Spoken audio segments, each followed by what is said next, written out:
ఒక్కసారి కొమ్మూరి గోల్డ్ కి కాల్ చేయండి. తాకట్లో ఉన్న మీ బంగారాన్ని విడిపించి మార్కెట్ ప్రైస్ కి వాళ్ళు కొనుక్కుని మిగతా డబ్బులు మీకు ఇచ్చేస్తారు. రైట్, బ్రేకింగ్ న్యూస్ చూస్తున్నాం. మనం టీవీ స్క్రీన్ పై వైసీపీ సీనియర్ నేత, శాసనసభ మాజీ స్పీకర్ తమ్మినేని సీతారాం, ఆయన కుటుంబ సభ్యులు పోలీసుల కళ్ళు గప్పి పరారయ్యారు.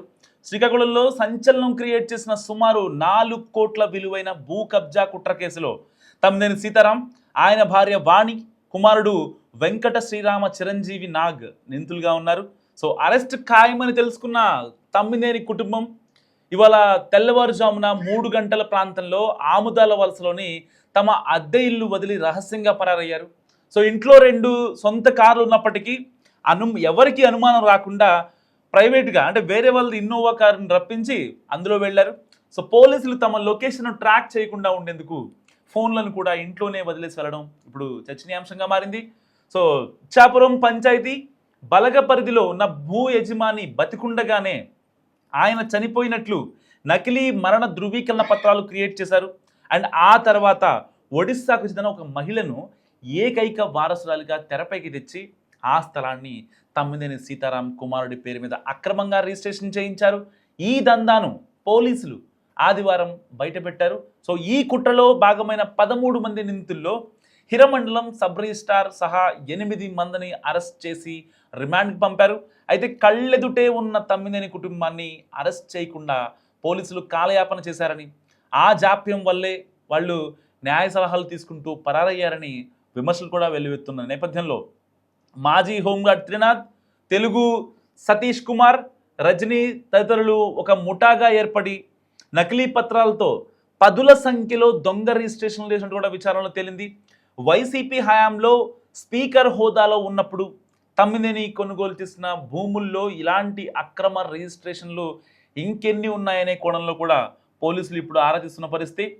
ఇదిలా ఉండగా తమ్మినేనిపై గతంలోనూ పలు భూ కబ్జా ఆరోపణలు వచ్చాయి. ఆముదాల వలస టిఎస్ఆర్ కాలేజ్ పక్కన ఉన్న 8 సెంట్ల స్థలాన్ని ఆక్రమించగా ఇటీవల అధికారులు బాధితులకు అప్పగించారు. అండ్ టెక్కలి మండలం చింతామణి గ్రామంలో ఉన్న 23 ఎకరాల భూమిని బెదిరించి తన కుమారుడు పేరిట రాయించుకున్నారని, అలాగే ఒక మృతుడి కుటుంబానికి చెందిన ఇల్లును ఒక కానిస్టేబుల్ భార్యను బెదిరించి రైల్వే స్టేషన్ సమీపంలోని ఇల్లును తమ్మినేని కుటుంబం ఆక్రమించుకుందనే ఆరోపణలు కూడా గట్టిగా ఉన్నాయి. సో ప్రస్తుతం ప్రత్యేక బృందాలను రంగంలో దించిన పోలీసులు పరారీలో ఉన్న తమ్మినేని కుటుంబం కోసం గాలింపు చర్యలను తీవ్రతరం చేసింది. ఒక్కసారి అయితే తమ్మినేని గురించి పెట్టిన ప్రెస్ మీట్ గురించి పోలీసులు వివరించేట్టు బయట ఒకసారి విందాం. శ్రీకాకుళం టౌన్లో అంటే బలగ ఏరియాలో ఒక ల్యాండ్ ఇష్యూకి సంబంధించి అక్కడ జరిగిన ఒక ఫ్రాడ్ అంటే ఫేక్ డాక్యుమెంట్స్ పెట్టి దానికి రిజిస్ట్రేషన్ చేయడం, దానికి సంబంధించిన కేసుకి సంబంధించి ఈరోజు ఈ ప్రెస్ మీట్ పెట్టడం జరిగింది. సో ఈ ల్యాండ్ సైట్ వచ్చి మనకి చాపరం దగ్గర బలగ లిమిట్స్లో దీని వర్త్ ఒక 3 నుంచి 4 crores ఉంటుంది మనకి మార్కెట్ వాల్యూ.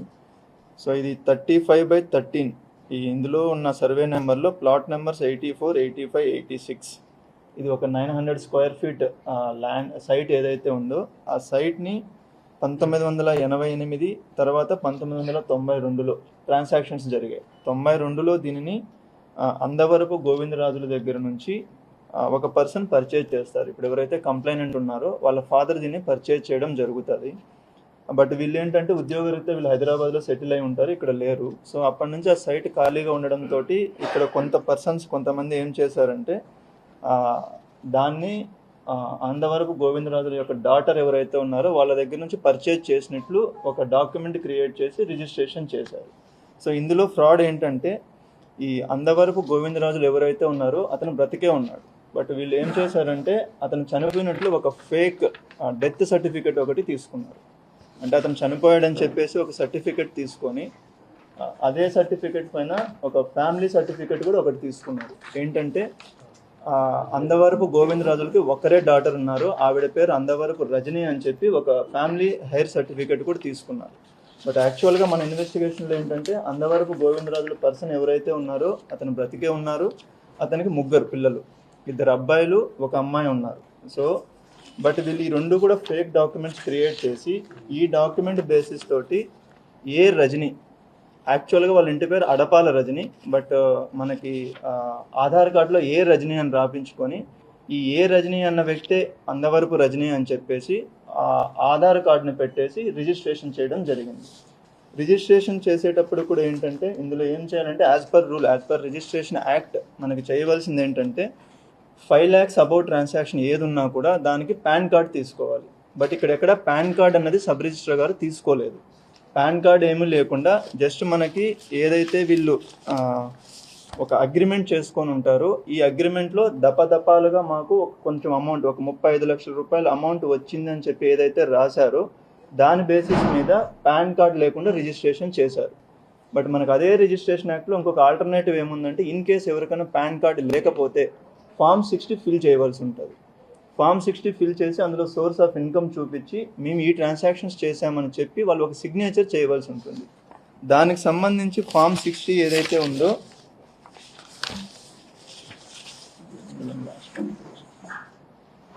ఆ Form 60లో కూడా ఎక్కడా వీళ్ళ సిగ్నేచర్స్ కూడా లేవు.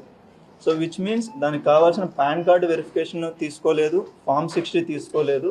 అలానే మనకి అగ్రిమెంట్లో ఏదైతే పేరు ఉంటుందో ఆ పేరే సేమ్ అడ్రస్ తోటి మనకు ఆధార్ కార్డులో ఉండాలి. ఆ మినిమం వెరిఫికేషన్ కూడా చేయకుండా సబ్ రిజిస్టర్ గారు ఎవరైతే ఉన్నారో, అప్పుడు ఆమదాల వలస సబ్ రిజిస్టర్ ఎవరైతే ఉన్నారో దాన్ని రిజిస్ట్రేషన్ చేయడం జరిగింది. సో ఇది ఫర్దర్గా ఇన్వెస్టిగేట్ చేసినప్పుడు మనకి తెలిసింది ఏంటంటే ఎవరైతే ఇతను తెలుగు సతీష్ కుమార్ అన్న పర్సన్ ఎవరైతే ఉన్నారో ఈ పర్సన్ ఇస్ ద మెయిన్. దీన్ని మొత్తాన్ని ఆర్గనైజ్ చేసి దీన్ని మొత్తాన్ని ఈ డాక్యుమెంట్స్, ఫేక్ డాక్యుమెంట్స్ క్రియేట్ చేయడం కావచ్చు, ఆ ఫేక్ డాక్యుమెంట్స్ పట్టుకొని దాన్ని మనకి సబ్ రిజిస్టర్ ఆఫీస్లోకి వెళ్ళి రిజిస్ట్రేషన్ చేయించడం కావచ్చు, ఇదంతా ఈ పర్సన్ చేయడం జరుగుతుంది. ఇతనికి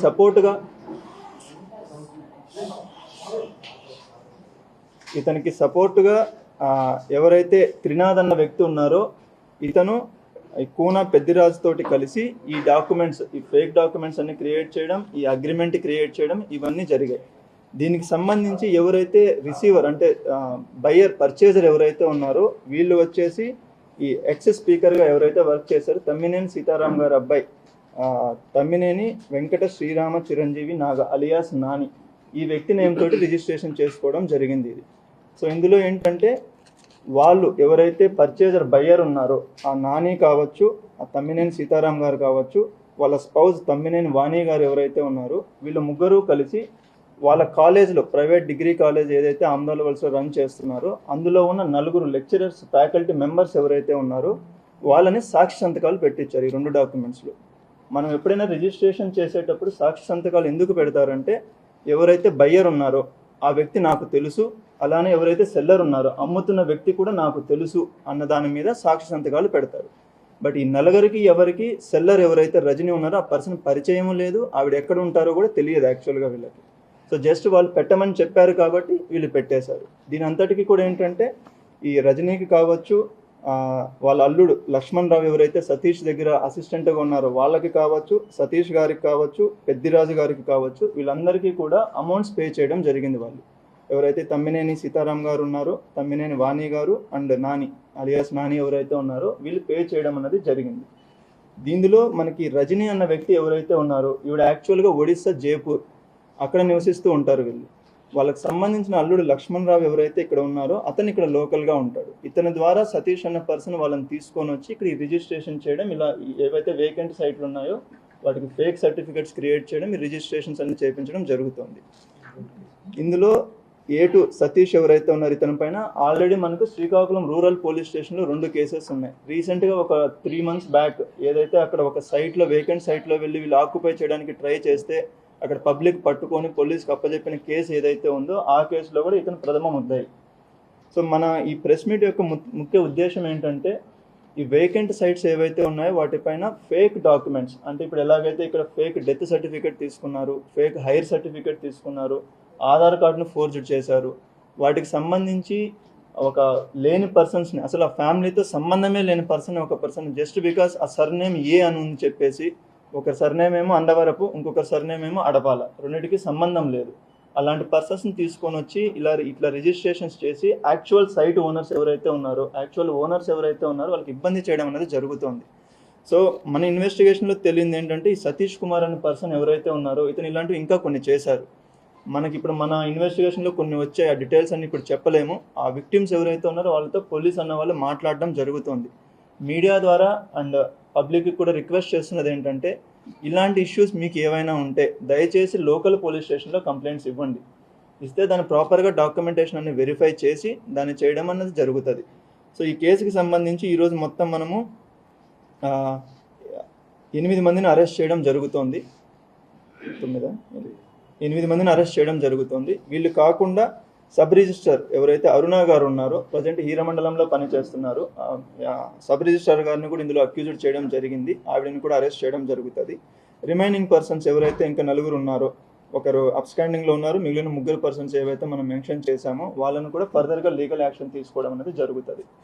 వాళ్ళకి ఆ ఇన్ఫర్మేషన్ తెలుసు, ఎందుకంటే వెరీ క్లియర్గా ఈ సైట్ ఓనర్ ఎవరున్నది కూడా వాళ్ళకి తెలుసు. ప్లస్ ఎవరైతే సేల్ చేస్తున్నారో ఆ పర్సన్ ఇక్కడ కానే కాదు, ఇక్కడ వ్యక్తే కాదు, జైపూర్ ఒడిశాకి సంబంధించిన వ్యక్తి. ఇప్పుడు అడపాల, ఇప్పుడు ఒక ఫ్యామిలీ సర్టిఫికేట్ మన దగ్గరికి తీసుకొని వచ్చినప్పుడు మీ నాన్న ఎవరు, మీ మదర్ ఎవరు అన్నది బేసిక్ క్వశ్చన్ అడుగుతాం మనం. అందులో వెరీ క్లియర్గా మా నాన్న అందవరపు గోవిందరాజులు అన్న పేరు రాసి ఉంటే ఆ పర్సన్ బ్రతికే ఉన్నారు. ఆ పర్సన్ ఎవరన్నది మీకు అందరికీ తెలుసు, ఇక్కడ నేను చెప్పాల్సిన అవసరం కూడా లేదు. ఇక్కడ లోకల్గా ఏమని పిలుస్తారు, ఎందుకంటే అతనేం అన్నోన్ పర్సన్ కూడా కాదు, అందరికీ తెలిసిన పర్సనే అతను. సో అంత క్లియర్గా ఉన్నప్పుడు ఇది క్లియర్ క్రిమినల్ కన్స్పిరసీ. ఆ సైట్ ఏదైతే ఉందో అది తీసుకోవడానికి బోత్ పర్చేజర్ ఎవరైతే ఉన్నారో అతను కావచ్చు, సెల్లర్లో ఇదంతా చేశారు. దీన్ని మొత్తాన్ని ఆర్గనైజ్ చేసింది అటు సైడ్ బయ్యర్ సైడ్ ఆ వ్యక్తి అయితే, సెల్లర్ సైడ్ సతీష్ అన్న వ్యక్తి. ఆ పర్చేజ్ చేసిన వాళ్ళు ఎవరైతే ఉన్నారో తమ్మినేని చిరంజీవి నాగ అలియాస్ నాని, అండ్ దీనికి మొత్తానికి కన్స్పిరసీ కింద ఎవరైతే తీసుకొని వచ్చారో తమ్మినేని సీతారాం గారు, తమ్మినేని వాణి గారు, వీళ్ళు కూడా ఈ కేసులో అక్యూజ్డ్. వీళ్ళపైన కూడా మనకి చట్టపరంగా చర్యలు తీసుకోవడం అనేది జరుగుతుంది. ఇప్పుడు మీరు చూడొచ్చు, అక్కడ అందవరపు గోవిందరాజులు అంటే ఆయన బ్రతికే ఉన్నారు. ఆయన చనిపోయినట్లు ఒక సర్టిఫికేట్ తీసుకొని, ఆయనకు 3 పిల్లలు, వాళ్ళకు ఒకే కూతురు ఉన్నట్లు తీసుకొని ఆ కూతురు కూడా ఎక్కడో అది తీసుకున్నారు. మనకి ఈవెన్ ఇది మున్సిపల్ కమిషనర్ నుంచి కావచ్చు అండ్ రెవెన్యూ అథారిటీస్ నుంచి కూడా కావచ్చు, ఆ సర్టిఫికేట్స్ ఏవైతే ఉన్నాయో క్లియర్గా అక్కడ నుంచి ఇష్యూ చేయలేదు, వీళ్ళు బ్రతికే ఉన్నారనేది క్లియర్గా వాళ్ళు కూడా మనకి డాక్యుమెంటేషన్ ఇవ్వడం జరిగింది. ఈ ఫేక్ డాక్యుమెంట్స్ ఎక్కడ క్రియేట్ చేశారు ఏంటి అనేది ఫర్దర్గా ఇన్వెస్టిగేషన్ చేయాలి. సో అందులో ఎవరైనా అధికారులు ఉంటే మాత్రం 100% వాళ్ళని కూడా ఇందులో అక్యూజేట్ చేయడం జరుగుతుంది. సో A1, A2, A3 అనేది అది పెద్ద ఇంపార్టెంట్ కాదు. ఓకే, అది జస్ట్ ఊరికే 1, 2, 3 నెంబర్స్ వేస్తాం, కానీ ఇప్పుడు A1 ఉన్న వాళ్ళు ఎక్కువ చేసినట్లు, A10 ఉన్న వాళ్ళు తక్కువ చేసినట్లు కాదు. మనకి ఇప్పుడున్న ఇన్వెస్టిగేషన్ ప్రకారం, ఇప్పుడు వస్తున్న నేమ్స్ ప్రకారం అది తీసుకొని వెళ్తాము. ఫైనల్ ఛార్జ్ షీట్లో ఎలా వేస్తారు, ఎవరిపైన ఏం సెక్షన్స్ వస్తాయి అన్నది ఇంపార్టెంట్. కొనుగోలుదారులు ఉన్నారు, అమ్మిన వాళ్ళు ఉన్నారు, మధ్యలో రిజిస్ట్రేషన్ చేసిన వాళ్ళు ఉన్నారు, అందరూ ఉన్నారు. అది ఇన్వెస్టిగేషన్ చేయవలసి ఉంది. బట్ ఫర్ నౌ వీళ్ళ స్టేట్మెంట్స్ ప్రకారం ఏదైతే ఇచ్చారో అది చేసినట్లు అనిపిస్తుంది. But we cannot confirm it so for. మనకి ఇంకా ఎవిడెన్స్ తీసుకోవాలి దానికి సంబంధించి. దాని ఎవిడెన్స్ని బట్టి మీకు ఫర్దర్గా అప్డేట్ చేస్తారు. క్లియర్గా సైట్ ఓనర్షిప్ పైన డిస్ప్యూట్ ఉంటే అది సివిల్ మ్యాటర్, అది పోలీస్కి సంబంధం లేదు. ఒకేసారి 2 పైన రిజిస్ట్రేషన్ జరగచ్చు, కొన్ని కేసెస్లో ఉంటాయి. అది పోలీస్ చేయలేరు, ఎందుకంటే ఓనర్షిప్ ఎవరైనా డిసైడ్ చేయవలసింది revenue authorities or concerned municipality వాళ్ళు కావచ్చు, పంచాయతీ వాళ్ళు కావచ్చు, వాళ్ళు డిసైడ్ చేయాలి. బట్ ఈ కేసులో అలా కాదు. ఈ కేసులో క్లియర్గా fake documents, not even forged documents కాదు, ఒక దొంగ సర్టిఫికెట్స్ క్రియేట్ చేసినది క్లియర్ క్రిమినల్ కన్స్పిరసీ ఉన్నారనే చెప్తాను. సబ్ రిజిస్టర్ని అరెస్ట్ చేయాలంటే ఐజీ రిజిస్టర్కి ఇన్ఫార్మ్ చేయాలి. అది ఇన్ఫార్మ్ చేశాము, పర్మిషన్ తీసుకున్నాము, అది అరెస్ట్ చేయబోతున్నాము. ఈ కేసుకి సంబంధించి మాకైతే కోర్టు నుంచి ఎక్కడ ఏమీ లేదు అండి, because this is a criminal case. It's clearly criminal case. ఇక్కడ క్లియర్గా ఎవిడెన్సెస్ ఉన్నాయి. సో కోర్టు నుంచి అయితే మాకైతే ఇప్పటివరకు ఏం రాలేదు. సో విన్నారు కదా, తమ్మినేని సీతారాం చేసినటువంటి అక్రమాలు, అరాచకాలు ఒక్కొక్కటిగా బయటకు వస్తున్నాయి. నిజంగా వైసీపీ హయాంలో ఇతను చేసినటువంటి దారుణాలు ఏవైతే ఉన్నాయో అవన్నీ కూడా ఒక్కొక్కటిగా బయటికి రావడం ఇప్పుడు అందరినీ విస్మయానికి గురి చేస్తుంది. నిండు సభలో ఒక స్పీకర్గా ఉండాల్సిన వ్యక్తికి ఎంతో పేషెన్సీ అవసరం. గతంలో మనం ఉమ్మడి ఆంధ్రప్రదేశ్ ఉన్నప్పుడు కావచ్చు, తెలంగాణ ఆంధ్రప్రదేశ్ విడిపోయిన తర్వాత కావచ్చు, చాలామంది స్పీకర్లు శాసనసభకి, అసెంబ్లీకి స్పీకర్గా పనిచేస్తారు, డిప్యూటీ స్పీకర్లుగా ఉంటారు. సో ఇలాంటి నేపథ్యంలో వైసీపీ టెన్యూర్లో 2019 నుంచి 24 మధ్య ఏదైతే ఆయన తమ్మినేని సీతారాం స్పీకర్గా ఉన్న పీరియడ్లో ఎంత దారుణంగా బిహేవ్ చేసేవారో మనకి తెలియంది కాదు. ఎందుకంటే సోషల్ మీడియాలో ఎప్పుడైతే తమ్మినేని సీతారాం గురించి ఇలా ఎలిగేషన్స్ వచ్చాయో ఇవి ఎలిగేషన్స్ కాదు, ఆరోపణలు, నిజమైన ఆరోపణలే. సో పోలీసులే తేల్చారు. ఎందుకంటే వేరే వాళ్ళవి భూమిని వీళ్ళు కొట్టేయడం కోసం వాళ్ళకి వారసులు లేరని, వాళ్ళు చనిపోయారని చెప్పి నకిలీ డాక్యుమెంట్స్ క్రియేట్ చేసి, అండ్ అంతేకాకుండా ఎక్కడి నుంచో ఒడిస్సా నుంచి వచ్చినటువంటి ఒక మహిళను తీసుకొచ్చి ఈవిడే దానికి సంబంధించినటువంటి ఏదైతే ఒక వారసురాలుగా, అంటే మొత్తం ఎంత అభూత కల్పనే, దాంట్లో ఎక్కడ కూడా నిజాలు లేవు. సో వాళ్ళని క్రియేట్ చేసి వాళ్ళని అక్కడ పెట్టి, అండ్ వాళ్ళ దగ్గర నుంచి వీళ్ళు గిఫ్ట్ డీడ్ కింద, అంటే కొన్నట్టుగా లేకపోతే గిఫ్ట్ డీడ్ సంథింగ్ తెలియదు కానీ, సో ఆ ప్యాటర్న్లో వీళ్ళు ఆ భూమిని కాజేయడం జరిగింది. మరి ఇలాంటి నేపథ్యంలో ఇప్పుడు గతంలో ఎప్పుడైతే జగన్మోహన్ రెడ్డి గారు తమ్మినేని సీతారామన్ పట్టుకొని ఆర్థికంగా అంతంత మాత్రమే అని చెప్పి ఒక మాట అన్నారో, సో ఆ మాటలు ఇప్పుడు చాలామంది తమ్మినేని సీతారాం చేసినటువంటి పనులని గుర్తు చేసుకుంటున్న పరిస్థితి అనమాట. అంటే ఒకటి కాదు, రెండు కాదు, ఇప్పటికే తమ్మినేని సీతారాం మీద చాలా అంటే చాలా ఎలిగేషన్స్ ఉన్నాయి. సో చాలామంది భూములు లాక్కున్నారని, కానిస్టేబుళ్ళ భూములు ఏదైతే వాళ్ళ ఇల్లులు కావచ్చు, ఎవరైతే ఒంటరిగా ఉంటారో వాళ్ళ భూముల్ని అన్యాయంగా అక్రమంగా వాళ్ళని బెదిరించి లాక్కున్నారనే ఆరోపణలు మొదటి నుంచి వినపడుతున్న సందర్భంలో ఇప్పుడు ఏం జరుగుతుందనేది ఒక రకమైన చర్చనీయాంశంగా మారింది. కేవలం పోలీసుల కాలయాపన వల్లే, ఎప్పుడైతే పోలీసులు ప్రశ్నలు పెట్టారో దాని గురించి ఎలిగేషన్ చాలా గట్టిగా వెళ్ళాయో, అప్పటికే వీళ్ళు తమ్మినేని సీతారాం అండ్ ఫ్యామిలీ మొత్తం చాలా పెద్ద ఎత్తున అలర్ట్ అయ్యారు. అలర్ట్ అవ్వడం ఆలస్యం, ఇంకా వెంటనే వాళ్ళ కార్లన్నీ పక్కన పెట్టేసి వేరే బయట ఒక ఇన్నోవా కార్ని అద్దెకి తీసుకొని దాంట్లో ఏదైతే వాళ్ళకి సంబంధించిన ఫోన్స్ ఏవైతే ఉంటాయో ఆ ఫోన్లన్నీ కూడా ఇంట్లోనే పెట్టి తాళం వేసి వీళ్ళు పరారవడం జరిగింది. సోమవారం తెల్లవారుజామున 3 గంటలకు వీళ్ళంతా కూడా పరారవడం జరిగినటువంటి నేపథ్యం. మరి ఇలాంటి సందర్భంలో నిజంగా తమ్మినేని సీతారాం కనుక ఒకవేళ ఏ తప్పు చేయలేకపోతే పరారవలసిన అవసరం ఉందా, ఎందుకు పరారయ్యారు అనేది ఇప్పుడు చాలామంది మాట్లాడుకుంటున్న సందర్భం. మరి ఎవరి ప్రోద్బలంతో, ఎవరి సహకారం తీసుకొని అతను పారిపోవడం జరిగింది. సో ఇప్పుడు మళ్ళీ పోలీస్ ఎనర్జీ ఇదంతా వేస్ట్ అవుతున్న నేపథ్యం. ఎందుకు వేస్ట్ అంటున్నానంటే, ఆల్రెడీ ఆయన మీద అలిగేషన్స్ వచ్చాయి. సో ఒక మాజీ స్పీకర్గా ఉన్నారు. అలాంటి నేత తన మీద ఆరోపణలు వస్తే నిజంగా పారిపోవడం అంటే చాలా హాస్యాస్పదం. ఎందుకంటే గతంలో స్పీకర్లుగా పనిచేసినటువంటి వాళ్ళు ఎవరైతే ఉన్నారో వాళ్ళెవరూ కూడా వాళ్ళ మీద ఇంత పెద్ద ఎలిగేషన్స్, ఇన్ని కోట్ల రూపాయల ఎలిగేషన్స్ వచ్చిన దాఖలాలు అయితే లేవు. అండ్ ఒకవేళ వచ్చినా వాళ్ళు మాట్లాడుకున్న విధానం, మీడియాని ఫేస్ చేసిన విధానం ప్రజలకి లేదు, నేను చేయలేదు అని ఆధారాలతో చెప్పిన సందర్భాలు ఉంటాయో తప్ప నిజంగా పరారవ్వడం అనేది తమ్మినేని సీతారాం గారు చూసి మాత్రమే అందరూ నేర్చుకోవాల్సిన పరిస్థితి. సో మీరేమనుకుంటున్నారు తమ్మినేని పరారు గురించి? మస్తు కామెంట్ చేయండి.